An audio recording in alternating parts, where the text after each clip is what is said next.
je suis ravie de vous présenter un beau projet que nous avons avec donc deux structures différentes et qui existent déjà depuis quelques années. Une structure à Valbonne en France qui s'appelle Aliomodo et une structure au Zimbabwe, My Beautiful Home. Cécile, je vais déjà te laisser présenter la partie française.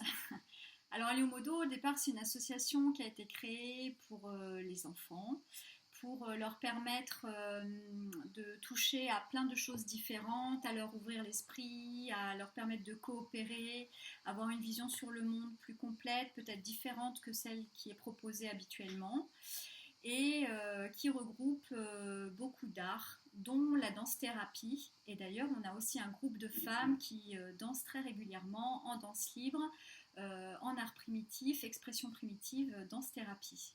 Et donc la rencontre avec ma Beautiful Home a été comme une consécration dans tous ces premiers pas qui avaient été amorcés.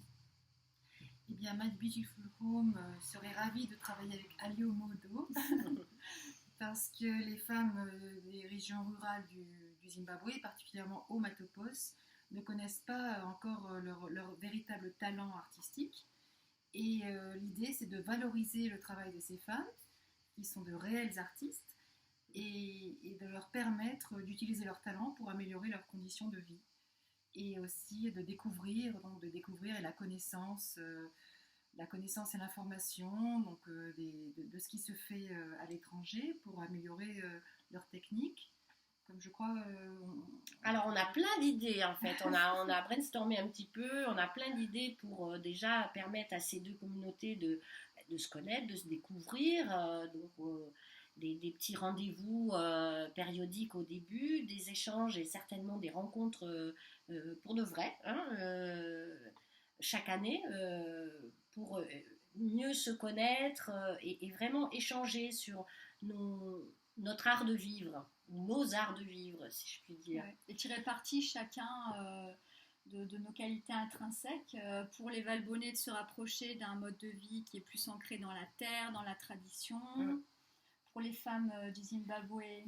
Pour les femmes du Zimbabwe, bien sûr, c'est la connaissance, c'est ce qui se passe à l'extérieur et aussi la valorisation de leur travail personnel, mais aussi de se rendre compte que leur façon de vivre n'est pas si mauvaise, de vouloir approfondir leur tradition au lieu d'essayer de quitter leur monde rural et d'essayer de grossir les bidonvilles et de s'appauvrir finalement. Ouais.